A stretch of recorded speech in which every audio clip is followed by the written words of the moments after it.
5, 4, 3, 2, 1, ignition.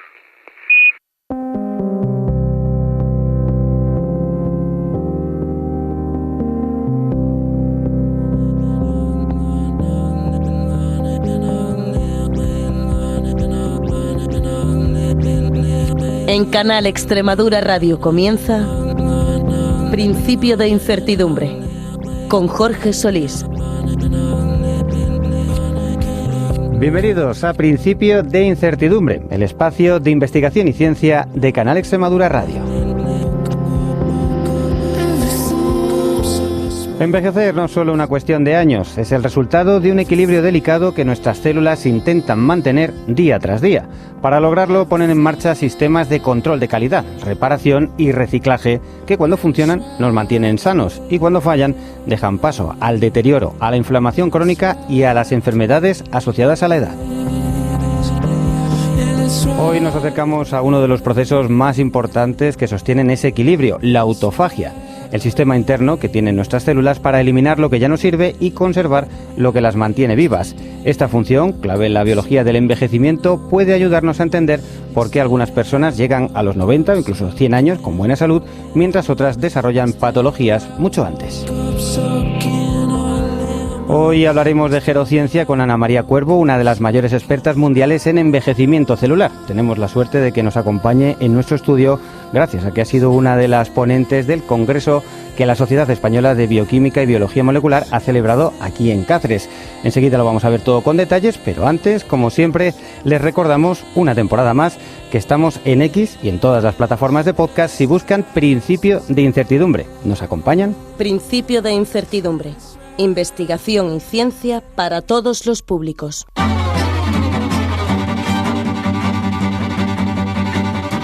El envejecimiento no es un destino inevitable marcado solo por el paso del tiempo. Dentro de nuestras células existen mecanismos que determinan cómo y cuándo se desgastan. Uno de los más fascinantes es la autofagia, un proceso por el cual la célula recicla sus componentes dañados para mantenerse en equilibrio. Cuando este sistema funciona, las células eliminan residuos y se regeneran, pero cuando falla, se acumulan proteínas defectuosas y orgánulos envejecidos que aceleran el deterioro de los tejidos.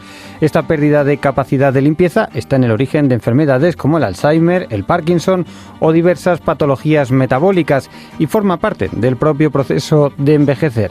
La investigadora Ana María Cuervo, profesora en la Escuela de Medicina Albert Einstein de Nueva York, es una de las mayores expertas del mundo en autofagia y en envejecimiento celular.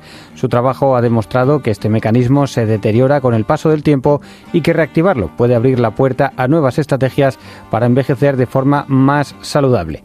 Hoy tenemos la suerte de que nos acompañe en Principio de Incertidumbre, además aquí en nuestro estudio de Cáceres, gracias a que ha sido una de las ponentes que ha participado en el congreso que la Sociedad Española de Biología Molecular y Bioquímica ha celebrado en esta ciudad. Ana María, bienvenida a nuestro programa. Muchas gracias, Jorge, gracias por tenerme aquí. La verdad es que es un tema muy interesante, estamos hablando mucho del envejecimiento, se habla un poco de la gerociencia, se está desarrollando mucho también desde el punto de vista de los fármacos, se están cambiando los hábitos de vidas, queremos vivir más y vivir con mayor calidad de vida.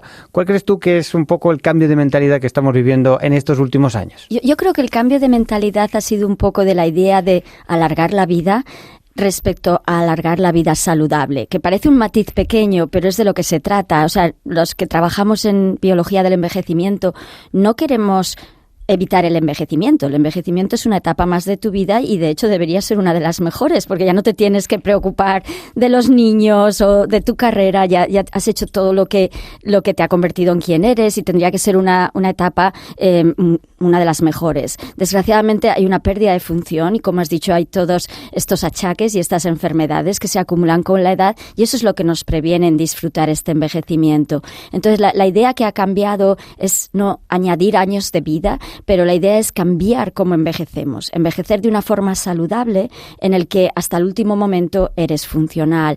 Y sé que suena un poco como ciencia ficción, bueno, ¿cómo va a vivir todo el mundo así? Pero es posible porque cuando miras a personas centenarias, las personas que viven más de 100 años, así es como envejecen. Ellos están sanos, y en los 2 últimos meses de vida es cuando comprimen todos los achaques y todas estas cosas que nosotros el resto tenemos por 10, 15, incluso ahora 20 años, según vamos viviendo más. Entonces lo que queremos es modificar o buscar estrategias que nos ayuden a envejecer como lo hacen los centenarios. Ellos tienen buenos genes, ellos no se tienen que preocupar, pero el resto de nosotros nos tenemos que preocupar. Esto te quería preguntar porque es un tema interesante, es el de los centenarios. ¿Sirve un poco para vosotros como modelo para seguir, para ver un poco qué genética tienen, qué se puede aprender de ellos, con la intención de aplicarlo a los demás? Sí, de hecho en el Albert Einstein, el doctor Nir Barzilai, que es codirector del Centro de Envejecimiento conmigo, uno de sus programas es tener este grupo de centenarios, que son 500 centenarios en distintas partes de Estados Unidos, pero luego hay otros grupos de centenarios que lo coordinan otros investigadores en otras partes, por ejemplo en Japón, que también es un área de centenarios, Sardinia, en Italia. Y lo interesante es que estos grupos se estudian genéticamente, como has dicho, para ver qué genes les ayudan a vivir de esa forma tan saludable, y luego se comparan a través de distintas partes del mundo para ver lo que es ambiental, porque el factor ambiental y el factor nutricional va a tener un efecto, y para ver lo que es puramente genético. Entonces, en nuestro caso siempre contamos lo mismo, pero algunos de los centenarios que vemos, y son gente que viene a Einstein periódicamente o vamos a verlos para tener muestras de sangre.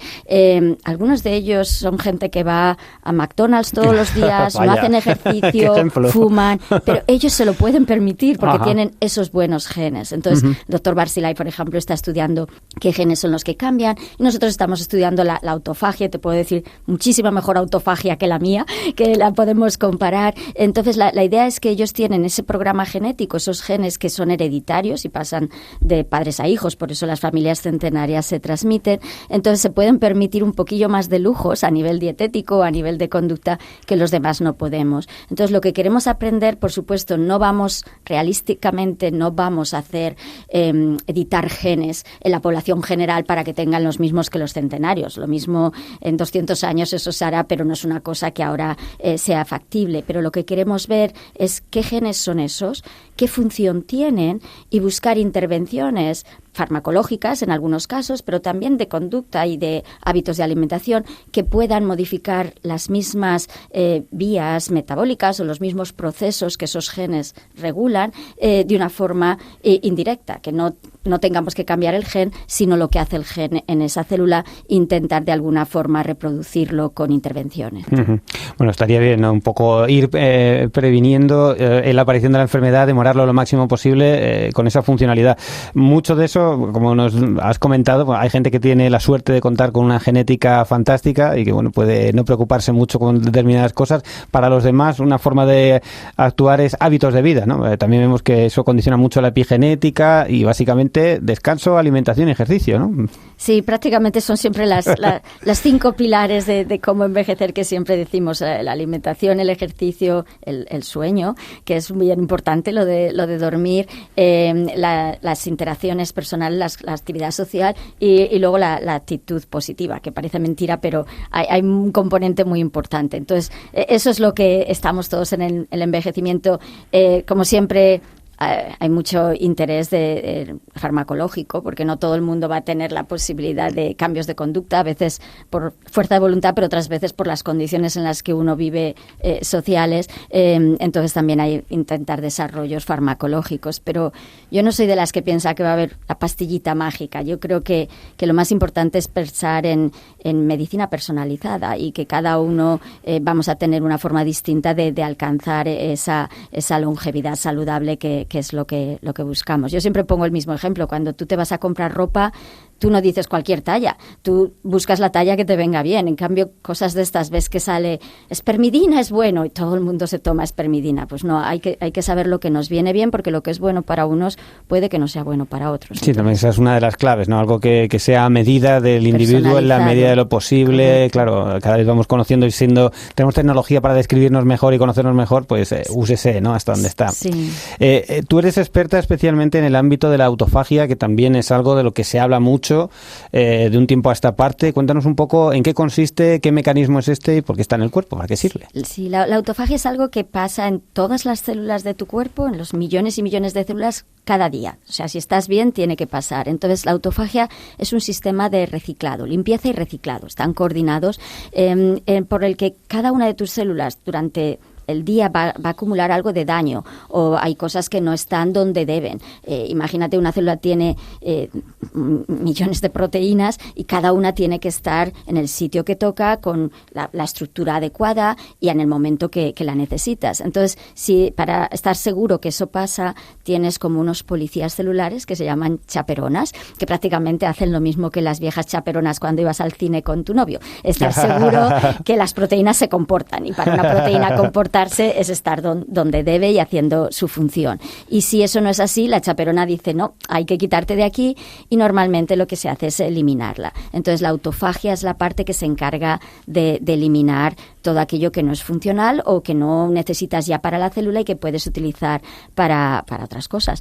Entonces, normalmente los sistemas que hacen esta autofagia se llaman lisosomas, y muchos los habréis estudiado en el colegio como los basureros celulares. Pero yo estoy dispuesta a darles un poco de glamour, porque en realidad son el mejor sistema de reciclado en el mundo. Hablando de ser verdes y reciclado, desde luego los lisosomas es lo que hacen. Y tiene mucho sentido, porque lo que haces es tú destruyes esa proteína o esa estructura que no es funcional dentro de la célula, y el lisosoma la rompe en trocitos, y de algunas partes es como los Exin Castillos o los Legos, que es más moderno, se me nota que vieja soy.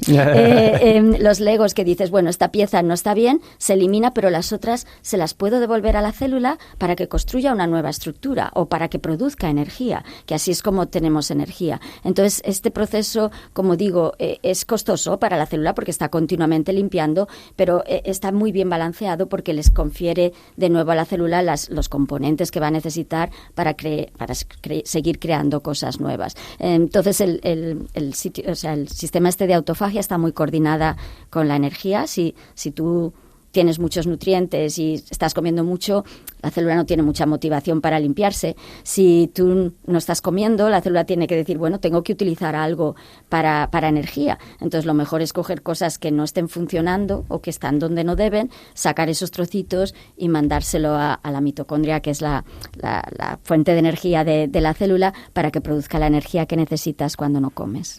Es que la naturaleza es ultra eficiente, ¿no? Lo aprovecha todo. Esto Exacto. Sí que es economía verde y circular, ¿no? Todo lo que haga falta. Exacto. Otra cosa es un poco los hábitos de vida o la vida a la que estamos acostumbrados ahora, que quizá, como cuentas, que por nuestros hábitos pues hacemos, por ejemplo, una ingesta de calorías que no motiva que los tejidos se vayan regenerando o que hagan este proceso. No sé si la autofagia es igual en todos los tejidos del cuerpo, es distinto, es en uno más importantes que en otros. Sí, pues de hecho tenemos un estudio reciente donde, gracias a que en el labo tenemos expertos de cada órgano, cada tipo celular, hemos hecho un estudio a ver cómo cambiaba, cómo se compara a través de órganos, y la verdad es que existe en todos los órganos. Todos los órganos, todas las células tienen que hacer autofagia, pero el nivel basal, la actividad que tienen es muy diferente dependiendo de los órganos. Entonces tienes, por ejemplo, tu hígado o tu páncreas, tienen normalmente un nivel de actividad muy alto porque son los que se tienen que encargar también de producir energía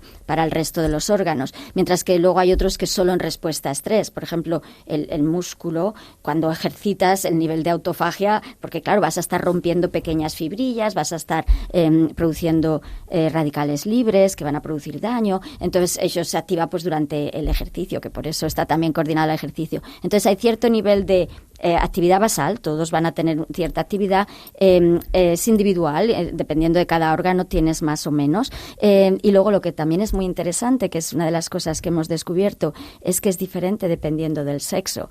Mujeres y hombres, en este caso lo hemos hecho en animales, en ratones y ratonas, pero también hemos comparado con estudios poblacionales en colaboración con el grupo de la doctores María Dolores Corella en la Universidad de Valencia, y hemos visto que también se traduce a las personas, que en general hay diferencias de sexo dependiendo de la autofagia. ¿Y en qué aparece? ¿Qué diferencia es entre...? Sí, no sé si te va a gustar mucho a ti particularmente, pero en general las mujeres tienen más autofagia o tienen más la capacidad de aumentar autofagia cuando es necesario, como siempre, hay muchas excepciones, depende de los órganos. Yo no quiero que nadie se nos deprima aquí, pero en parte es porque algunas de estas formas de autofagia, los genes que las modulan están en el cromosoma X. Entonces, aunque uno de ellos lo tengamos inactivado, siempre hay una pequeña pérdida y eso probablemente ayuda también a que las mujeres tengan más autofagia, aparte de factores hormonales.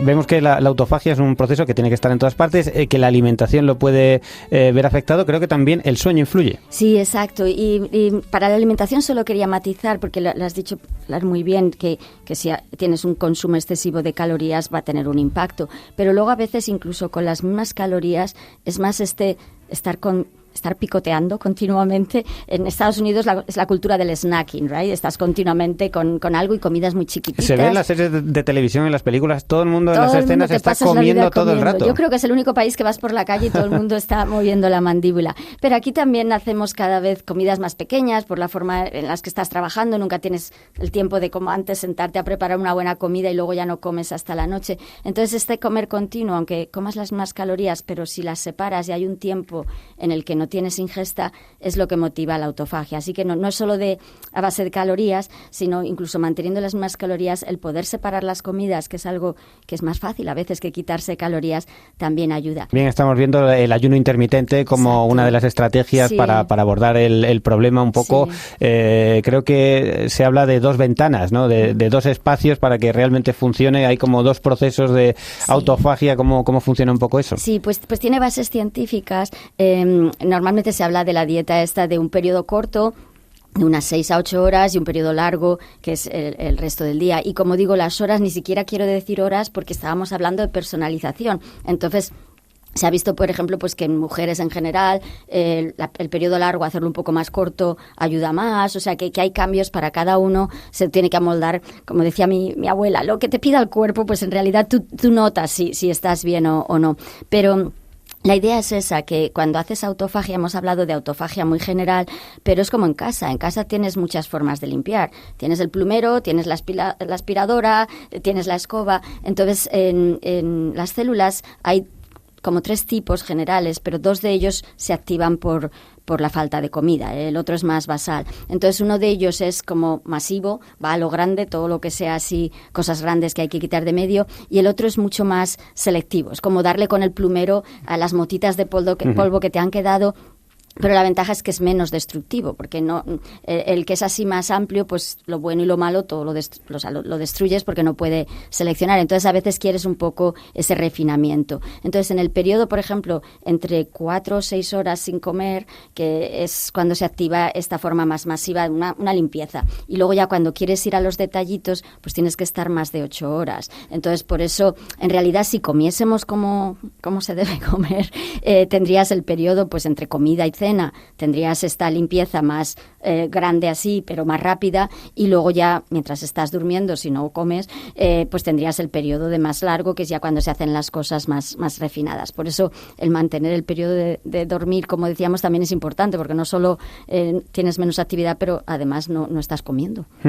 Claro, es muy, muy, muy importante espaciarlo. ¿Realmente habría que ir a 2 comidas al día? ¿Depende un poco de las personas? Sí, depende un poco de las personas, y eso, sobre todo, como este es un programa abierto, es muy importante que cualquier tipo de cambio, aunque parezca, bueno, no, si lo han dicho en la radio, voy a probarlo, yo siempre recomendaría a todo el mundo hablar con su médico de familia, porque ellos son los que conocen mejor tus niveles de insulina, tu glucosa en sangre, tu presión sanguínea, porque a lo mejor estamos hablando de 2 comidas al día, y hay gente que por la forma que funciona su páncreas y su insulina no pueden permitirse eso, tienen que comer más a menudo, porque si no les da una bajada de glucosa y se desmayan. Entonces hay que adaptarlo mucho a lo que uno siente mejor. Pero vamos, en principio 2 comidas al día funciona muy bien, porque sobre todo para los españoles, que el desayuno no es una cosa muy importante, como que te saltas el desayuno y ya tienes ahí, con la comida y la cena ya te organizas.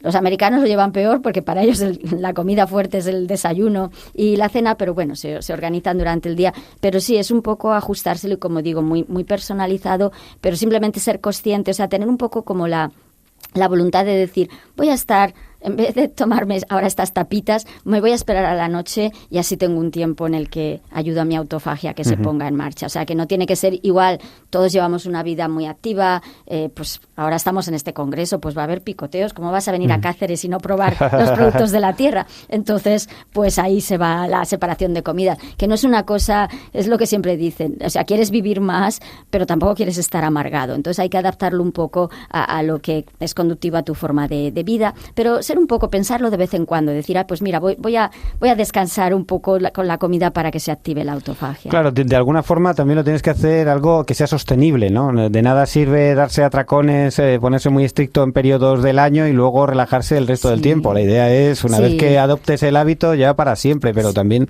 por eso hay que tener un margen de flexibilidad. Exacto, ¿no? Es la consistencia, o sea, experimentalmente lo mejor es estar 24 horas sin comer, pero eso no es conductivo. O sea, que nosotros podemos hacer cosas de experimentación en animales que dices, mira qué bien, o hay personas que hacen, pues comen cada 2 días.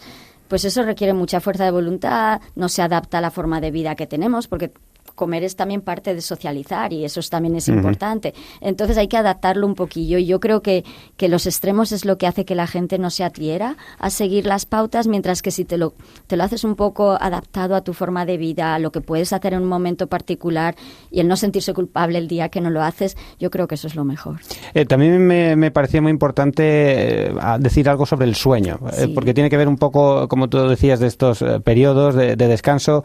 ¿Qué sucede mientras dormimos y por qué es importante para envejecimiento, autofagia? El sueño es una de estas cosas, tanto el separar las comidas como el sueño, y yo creo que es importante porque además es una intervención muy democrática. Todo el mundo la puede hacer, más o menos, si puedes dormir. Entonces es muy importante porque si lo piensas, imagínate que tienes un supermercado. Tú durante el tiempo que están los clientes no te vas a poner a limpiar, o sea que sí que tienes, pues se ha caído un jarro de mermelada en el pasillo 5 y entonces mandas al de limpiar, son cosas muy concretas y eso es lo que pasa durante el día cuando tienes mucha actividad, pero durante la noche es cuando limpias, cuando bajas la persiana del supermercado es cuando dices, ahora la limpieza a fondo, pasamos por todos los pasillos y limpiamos. Entonces en tu cuerpo es lo mismo, o sea, no quiere decir que no tengas actividad cuando estás dormido, pero lógicamente tus neuronas van a estar mucho más relajadas y con menos actividad que en este momento que estás intentando pensar qué me está contando esta mujer. Entonces, la idea es eso, que durante la etapa que de verdad un sueño profundo es cuando tu célula, en todo el cuerpo, no solo las neuronas, aprovechan para hacer esa limpieza profunda. Entonces, el problema es que cada vez dormimos menos, te vas a la cama con el teléfono en la mesilla y cada vez que entra un mensajito estás ahí mirando a ver qué pasa, o te quedas trabajando porque tienes que terminar algo y estás picoteando porque no te quieres quedar dormido. Entonces, es un poco, nos hemos creado como un círculo vicioso, no dormimos, comemos continuamente y eso no ayuda. Pero la idea es eso, hacer un poco el ir a dormir un ritual, o sea, una intención, no quedarte dormido en el sofá como nos pasa a la mayoría mientras estás trabajando, sino decir, no, voy a bajar la luz, voy a bajar las persianas, voy a bajar la temperatura de la habitación para poder entrar en un sueño profundo, que es lo que va a ayudar con la limpieza. Luego estaban los otros 2 factores que yo te había dicho 3 y tú has dicho los 5, y creo que estos 2 últimos siempre se caen un poco por demasiado wishful thinking, ¿no? Pero no, que es importante, que la ciencia también lo avala. ¿Qué es esto de socializar y actitud positiva? ¿Cómo lo veis? Lo dice una científica. Es súper importante y además es algo que, como digo, porque no tenemos modelos animales tan buenos, ahora se están desarrollando mucho mejor, pero una cosa es el componente psicológico de lo que sería la presión y el tener una actitud positiva. Entonces, por ejemplo, hay muchos estudios en sentido negativo, gente o modelos animales en los que impones una presión psicológica, por ejemplo, el típico bully. Si metes un ratolín que es bully a los otros, en los otros les baja la autofagia y viven menos y están menos sanos, no por mordiscos, que estamos pendientes de que no les muerdan, sino por la tensión esa en la que uno vive. Entonces, el aprender a relajarse un poco, el tener sobre todo el saber cómo manejar situaciones de estrés. Eso es muy importante. O sea, cuando hablamos de actitud positiva en la vida, es que si pierdes el tren, hay gente que se le va la vida y otra gente dice, pues mira, ya llegará otro. ¿Qué vamos a hacer? No me va a poder hacer otra cosa o busco otra alternativa. Entonces, como actitud positiva nos referimos un poco a esa idea de saber manejar el estrés. Un poquillo de estrés, siempre dicen que es bueno, pero el problema es que muchas veces eso puede ser limitante. Bueno, muy interesante, Ana María. Vamos a tener que ir concluyendo, pero un poco cuéntanos en qué punto está tu trabajo de investigación investigación? ¿Qué es lo que estáis haciendo ahora en el laboratorio? ¿Qué cosas te gustaría descubrir ahora mismo? Sí, lo que hacemos es muy básico, porque siempre decimos lo mismo, que para saber cómo vamos a reparar algo tenemos que saber cómo funciona. Es como el reloj. Si quieres repararlo tienes que saber qué función tiene cada piececita del reloj. Entonces, durante los 25 años que llevo de laboratorio, lo que hemos estado es investigando a nivel muy básico cómo funciona, cómo decide la célula que vamos a limpiar esta proteína y no la otra, cómo la mete dentro de esta bolsita de degradación, cómo salen luego estos productos que decíamos, las piezas de Lego, para que las utilice. Entonces, hay mucha parte de mi laboratorio que está destinada, y que es lo que les gusta y son expertos en buscar esos detalles que parecen muy pequeños, pero detalles como esos, por ejemplo, nos ha llevado a descubrir que en una forma de autofagia, esta que decíamos que hace las cosas un poquito más selectivas, hay como un gancho, imagínate que tienes una bolsa de basura con un gancho que es el que tira las cosas dentro de la bolsa de basura. Pues la cantidad de esos ganchitos, según te vas haciendo mayor, disminuye. Entonces lo que hemos hecho es crear, de hecho es el trabajo de la doctora Inmaculada Tasset, lo que ha hecho ha sido crear un ratoncito en el que le hemos puesto ganchos extra. Lo que hacemos es, cuando van envejeciendo, no queremos que los tengan desde el principio, no queremos un super ratón, sino que cuando sus ganchos originales se van decayendo, como pasa en todos los animales y en todos los organismos, simplemente le ponemos unos nuevos. Y entonces ella ha visto que estos animales viven 20% más, pero además cuando ves cómo envejecen, no es que vivan más y están agonizando durante más tiempo, sino que están funcionales, se mueven, tienen mejor memoria, hemos hecho estudios de todo tipo, tienen un metabolismo que da gusto, están interactivos. Entonces eso es, en cierta manera, es como nuestra prueba de que lo que hacemos va a tener valor. Si encontramos una forma de activar esta autofagia o de prevenir que estos ganchitos desaparezcan según nos hagamos mayores, claramente eso tiene un efecto positivo en esos animales. Uh-huh. Bueno, entonces, ¿cómo ves el campo, esto de la gerociencia de cara al futuro? Parece que hay muchas vías abiertas, ¿no? Sí, la ventaja de la gerociencia es que, por ejemplo, yo estoy estudiando limpieza celular, pero como hablábamos, no envejeces por una causa única. En esta conferencia y en otras que hemos estado, pues se habla de acortamiento de los telómeros, que son como las puntitas de tus cromosomas que cada vez se van haciendo más cortas. Se habla de senescencia, que son como estas células zombie que no se mueren y se quedan ahí liberando cosas malas y afectando a las otras. O sea, hay muchas, o de tu mitocondria, que es lo que genera energía para tu célula, no funciona. Entonces el envejecimiento es una combinación de todo eso. La ventaja con la idea esta de gerociencia es que muchas veces afectas un pilar del envejecimiento. Por ejemplo, nosotros solo estamos tocando la limpieza, pero como decía mi madre, en una casa limpia todo funciona mejor. Entonces, cuando miras a tu mitocondria, a tu fuente de energía, resulta que está mejor, porque ahora ya no tiene todas esas proteínas malas. Cuando miras a tus telómeros, los estás reparando mejor, con lo cual no estás cambiando esa estructura. O, por ejemplo, tienes menos de estas células zombie, porque parte de la autofagia lo que hace es asegurarse que se mueran. Entonces, como que en realidad afectas una de ellas, pero no es necesario modificar los 10 o 12 pilares del envejecimiento. Si combinas los adecuados para cada persona, vas a poder tener un efecto exponencial, muchísimo mayor de lo que esperabas. Y ahí hablo un poquito de para cada persona, porque mi idea, ¿cuál sería mi idea de futuro? Mi idea de futuro sería que cuando llegues a los 45, 50, lo que pienses que es ya la mitad de la vida, que vayas al médico, te hagan un estudio de, igual que haces una analítica de sangre, pues cómo están tus pilares de envejecimiento. Y te digan, pues mira, tu limpieza celular flojilla, la mitocondria la tenemos bastante bien y los telómeros habría que darles algo. Y ya te diseñen algo, o bien farmacológico o de intervenciones, que afecte esos 3 pilares que a lo mejor tienes un poco más tocados, y eso te va a mantener funcional mejor. Y es lo de siempre, no todo va a servir para todos, pero esta idea de personalización, de personalización en geromedicina, yo creo que es muy importante. Pues estupendo. Ojalá lo veamos, ¿no? Desde luego, investigadores como tú, pues estáis poniendo ya ahí las herramientas necesarias para que todo eso se lleve a cabo.